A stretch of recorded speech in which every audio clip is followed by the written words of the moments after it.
বিএনপির কথা নিয়েও বিএনপির এই যে সংবিধান সংশোধন কমিটি সেটা নিয়েও মন্তব্য করেছেন। কেন জামাত থাকছে না সেটা আমি শুনলাম খালেদ কাছ থেকে। বিএনপি এখন যেটা আমি আগেও বলেছি এখনো বলছি যে বিএনপি যখন সংস্কার প্রস্তাব কয়েক দফা দিছিল বেগম খালেদা জিয়া, তখন শব্দটা সংস্কার লিখেছিল, এটা ঠিক।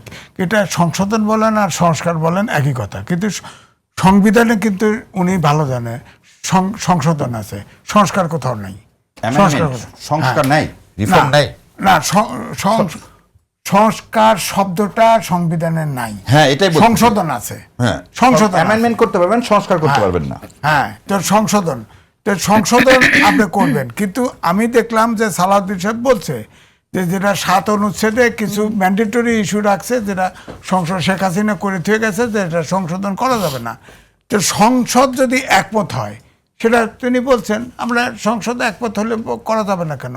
সংসদ জনগণের সার্বভৌম, সংবিধান সংসদ মনে করতেছে এখন এটা থাকবে না।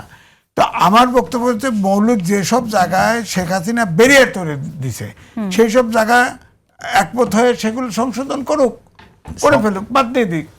অষ্টম সংশোধনী বাতিল হলো না, সবাই ঐকমত হয়ে হাইকোর্টের বেঞ্চ দিয়ে দিয়েছে। এখন যেটা বলছিলেন, আপনি চাইলেই পারেন না, কারণ সংসদেরও লিমিটেশন আছে, এটাকে বলে কনস্টিটিউশন লিমিটেশন।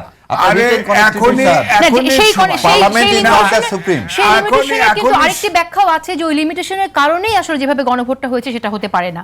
না, এই কথাটা তাহলে হ্যাঁ, আপনার এই কথাটা যদি হয়ে থাকে মানে কনস্টিটিউশনের মধ্যে থাকলে গণভোট হতে পারে না, তাহলে আপনি তো কনস্টিটিউশনের বাইরে আছেন রে ভাই। আপনি যে সরকারের মাধ্যমে ক্ষমতা আসছেন সেই সরকার তো কনস্টিটিউশনের বাইরের সরকার, তাহলে আজকে আপনি কনস্টিটিউশন করতে। আমি বলি জামাতকে, আমার কথা হলো আপনি তো আওয়ামী লীগের ব্যাপারে অ্যাক্টিভিটি নিষিদ্ধ করা যে এক্সিকিউটিভ অর্ডারে ডক্টর ইউনূস করছিল, সেটাকে বহাল রেখে আপনার সন্ত্রাস বিরোধী আইন হলো, জামাত ইসলাম বসে রইল, খুশি হইলো, আওয়ামী লীগ নিষিদ্ধ হয়েছে। হ্যাঁ, তো এটা তো আপনি খুশি হননি? হ্যাঁ, না আমি রাজনীতি দিয়ে শোনেন, নেপালের মতো আপনি ইলেকশন 6 মাসের ভিতরে দিতেন, আওয়ামী লীগ এমনি ভেনিশ হয়ে যেত, কেউ ভোট দিত।